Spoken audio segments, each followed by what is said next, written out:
एक गांव में रामू अपने पिता और अपनी पत्नी के साथ रहता था।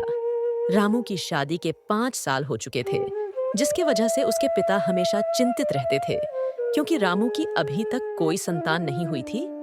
वे लोग पेशे से एक किसान थे, जो खेती-बाड़ी करके अपना जीवन यापन करते थे। और एक दिन जब वह अपने खेत पर जा रहा था, तब वसुंधरा बोली, अजी, कल आपने खाना भी नहीं खाया और पूरे दिन खेत में काम किए हैं, और आज भी देखिए, न खाने का एक दाना भी घर में नहीं है।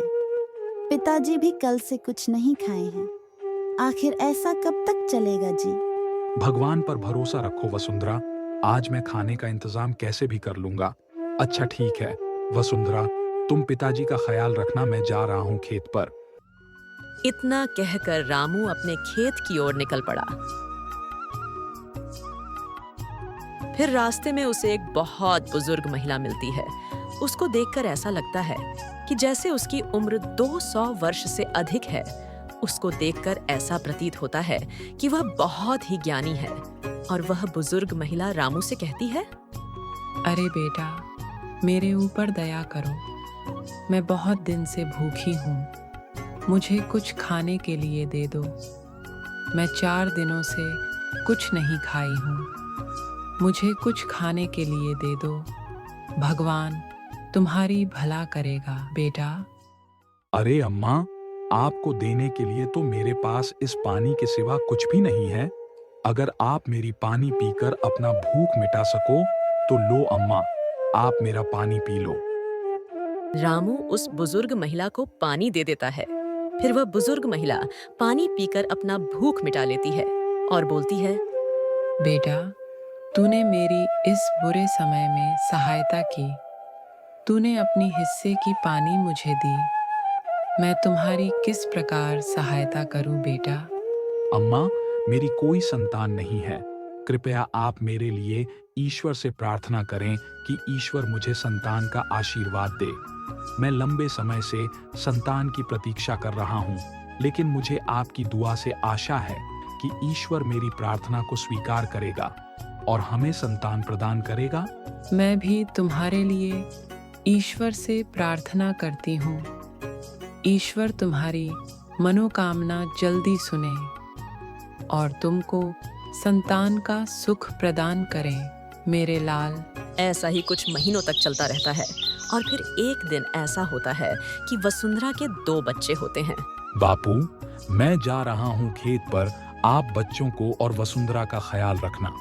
ठीक है रामू, मैं इनकी देखभाल कर लूंगा। तुम शाम होने से पहले ही घर आ जाना। अच्छा तो ठीक है बाबू, अब मैं जा रहा हूँ। फिर रामू घर से अपने खेत की ओर निकल जाता है और रास्ते में अपने खेत के बारे में सोचने लगता है। अब मैं खूब सारा मेहनत करूंगा, खेतों में अपने और बहुत सारा फसल उपजाऊंगा, जिससे मेरे बच्चे पढ़ लिख कर डॉक्टर इंजीनियर बनेंगे और उनकी अच्छी परवरिश होगी।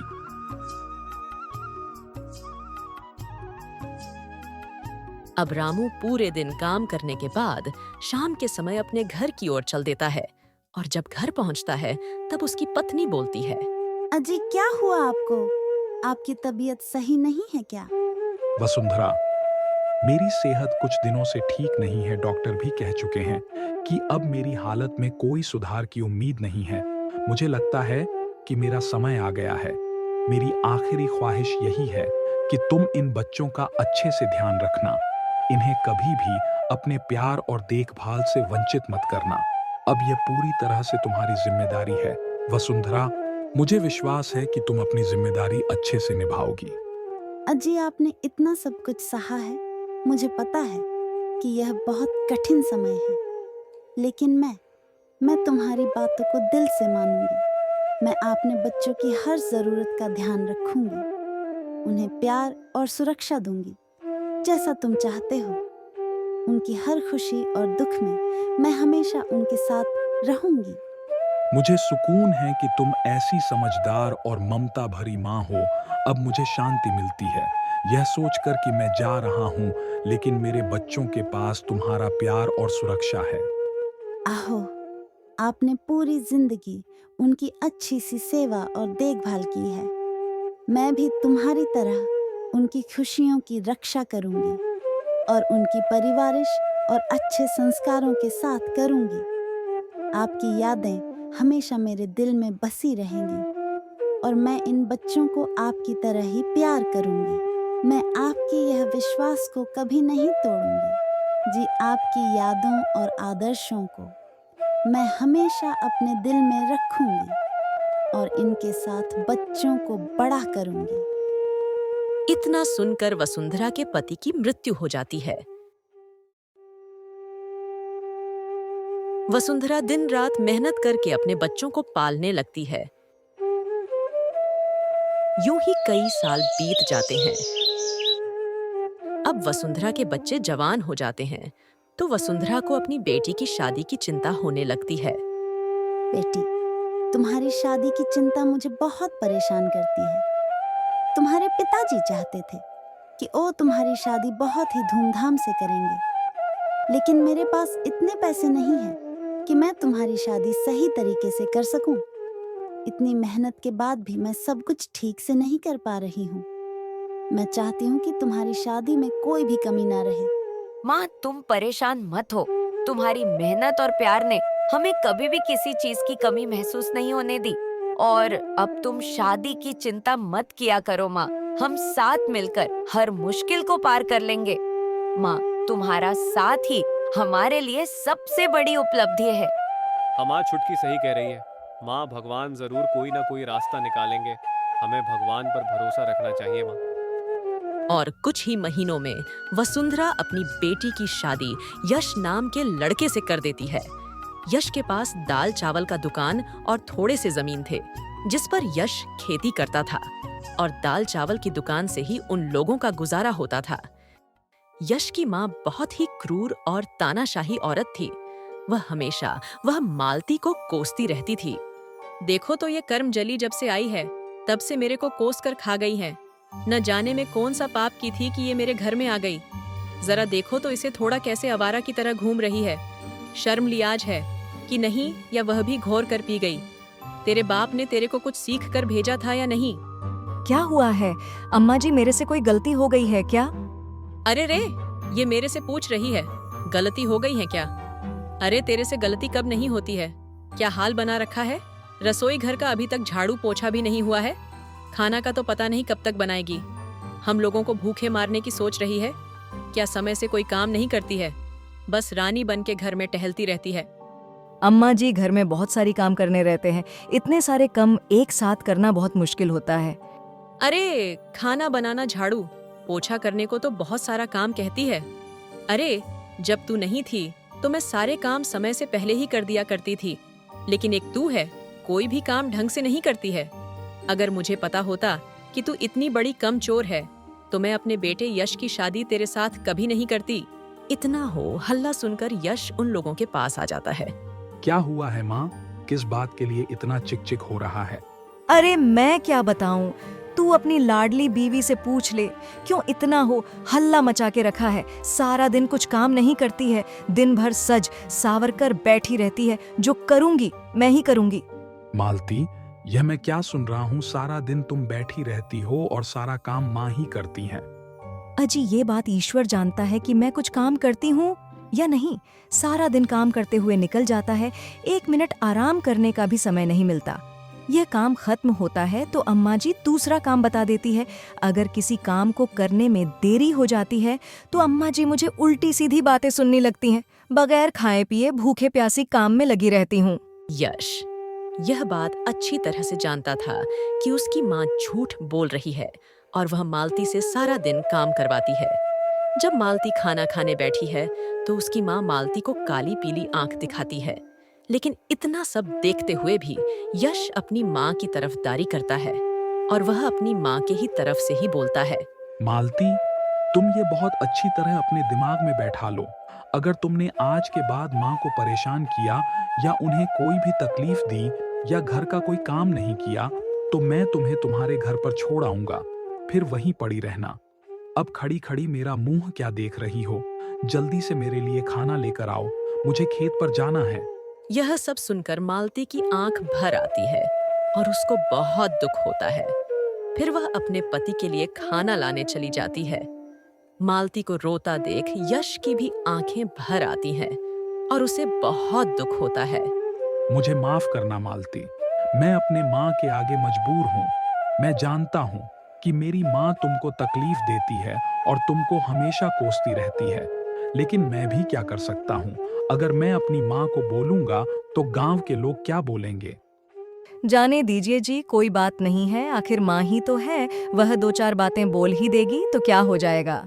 चलिए, छोड़िए जी, ये सब बहुत रात हो गई है, चलिए अब सोने।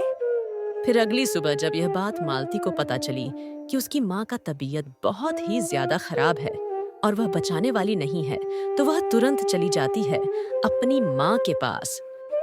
अरे मेरी बच्ची, अब मैं बचने वाली नहीं हूँ। मेरा शरीर अब और मेरा साथ नहीं देगा। तुम दोनों के लिए मैं परेशान हूँ। तुम्हारा भाई अभी कुछ नहीं करता। तुम अपने भाई की देखभाल करना। हो सके तो किसी अच्छी लड़की से इसकी शादी करवा देना, मेरी बच्ची। माँ, मैं अपने भाई का पूरा ख्याल रखूंगी, उसे कभी अकेला नहीं छोड़ूंगी। लेकिन माँ, हम तुम्हारे बिना कैसे रहेंगे?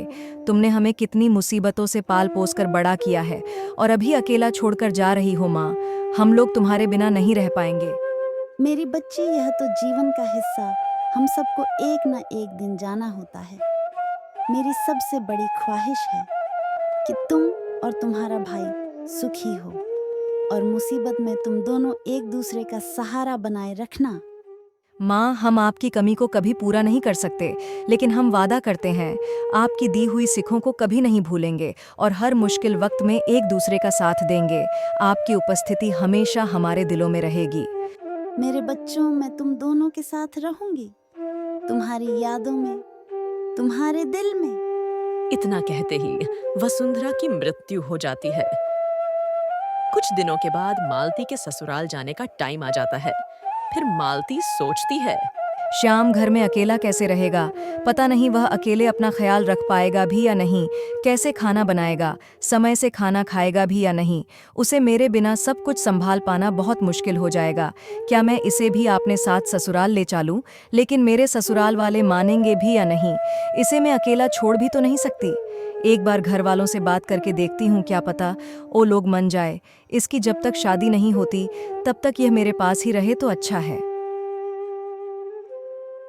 और अगले ही दिन मालती अपने ससुराल जाती है और अपने पति से बोलती है, अजी देखिए ना, मैं सोच रही थी कि अपने भाई श्याम को यहीं बुला लेती हूँ।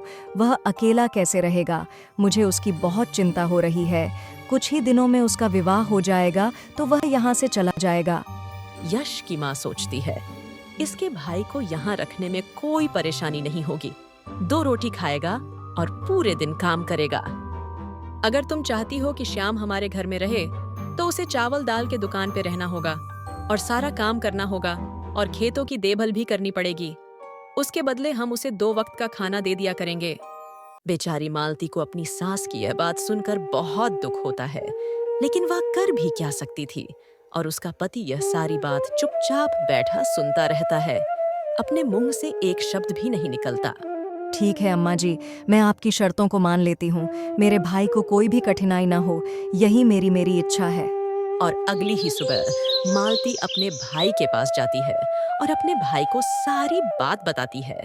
फिर उसका भाई वहां रहने के लिए राजी हो जाता है। वह पूरे दिन दाल चावल के दुकान पे रहता और खेतों में भी काम करता और रात को खाना खाकर घर के बाहर सो जाता था।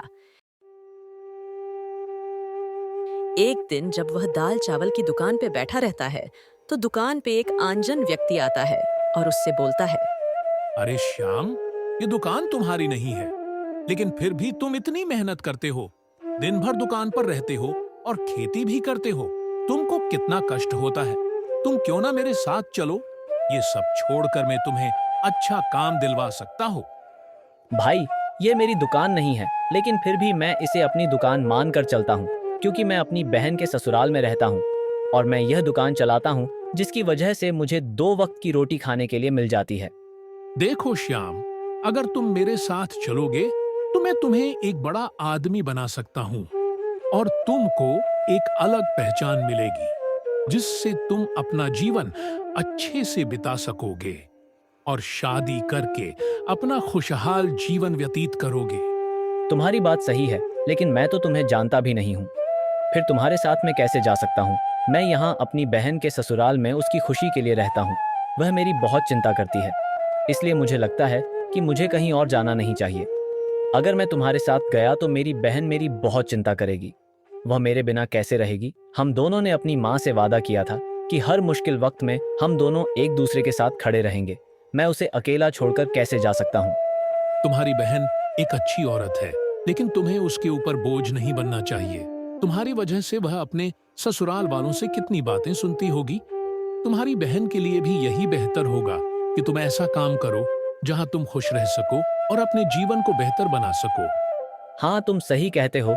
बहन के घर में बोझ बनने से अच्छा है कि मुझे कहीं और जाकर पैसे कमाने चाहिए, जिससे मैं एक अच्छा जीवन बिता सकूं।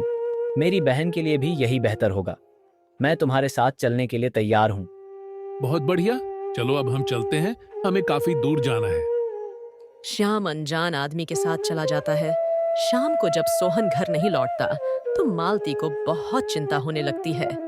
वह अपनी सास से कहती है, देखिए ना माँ जी, श्याम अभी तक घर नहीं लौटा है। पता नहीं आज इसने इतनी देर क्यों कर दी। रोजाना तो सूरज ढलने से पहले ही आ जाया करता था, लेकिन आज अभी तक नहीं आया। मुझे बहुत चिंता हो रही है। माँ जी, आप कुछ करिए ना। ये तू क्या कह रही है? तेरा भाई अभी तक नहीं लौटा। आखिर कहाँ गया? वह कहीं मेरी दुकान को बेचकर फरार तो नहीं हो गया? अगर ऐसा हुआ तो मैं तेरी जान ले लूंगी। लक्ष्मी जल्दी से अपने बेटे यश को अपनी दुकान की तलाश में भेजती है। जब वह अपनी दुकान देख तो उसकी दुकान को कुछ नहीं हुआ था, लेकिन उसे श्याम कहीं दिखाई नहीं देता। यश अपने दुकान को सही सलामत देखकर घर आ जाता है।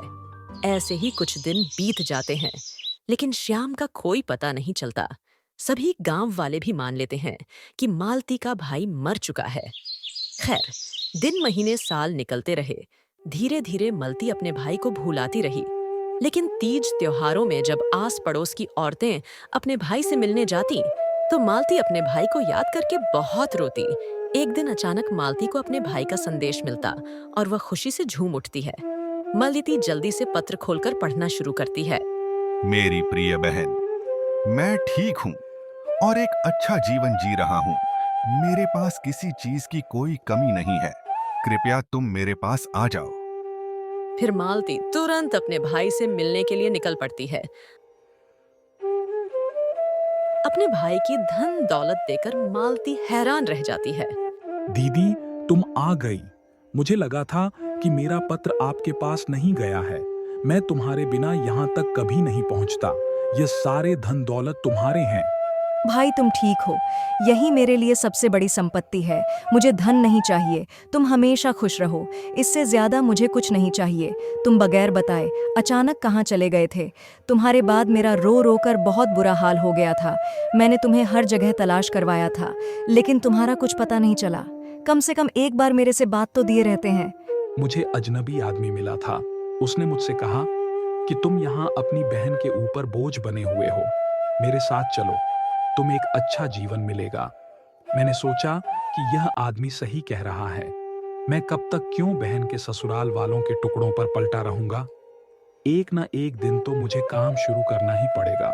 इसलिए मैं तुम्हें बगैर बताए आ गया। ऊपर वाले की दुआ से आज मेरे पास सब कुछ है।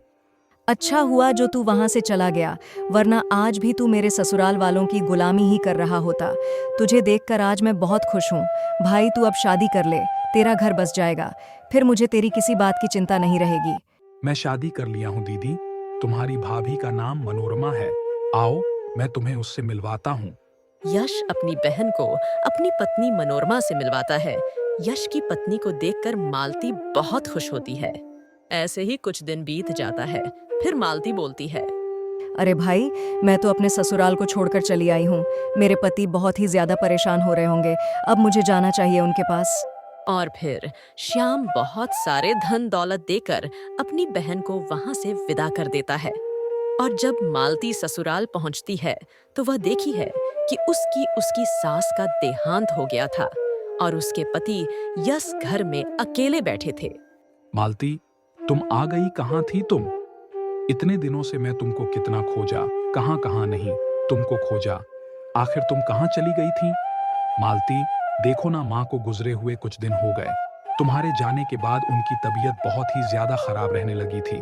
घर का सारा कामकाज का बोझ उनके ही सर पर आ गिरा था। अब तुम आ गई हो ना, अब तुम ही घर का देखभाल करना, मुझे माफ कर देना। मालती, मैं जानता था कि मेरी माँ गलत है, पर फिर भी मैं उनके तरफ से बोलता रहता था। अजी मुझे माफ कर दीजिए, मैं आपको छोड़कर चली गई थी। बिना बताए मैं इतने दिनों से अपने भाई के घर पर थी। अब मालती अपने पति के साथ खुशी खुशी रहने लगी और अपना जीवन गुजारने लगी। और कुछ महीनों के बाद मालती को एक बेटा हुआ। वह अपना जीवन अब खुशहाल व्यतीत करने लगे।